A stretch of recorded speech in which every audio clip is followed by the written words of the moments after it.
Alright, Thrill Maxx, we are here on the scene at Mount Olympus theme park in the Wisconsin Dells, and we're going to take a spin on Cyclops. This is a small wooden coaster, however it has the most ejector airtime in the back row of any coaster in the park. Here we go!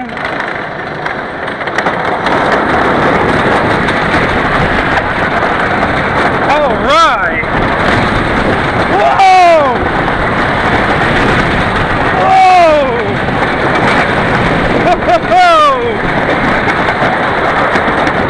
And here's the biggest drop of the ride.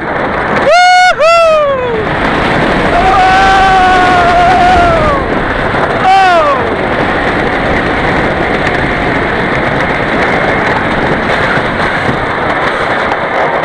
All right, Thrill Maxx, short but sweet. And I don't know if you can hear it, but the upstop wheels are just spinning underneath us.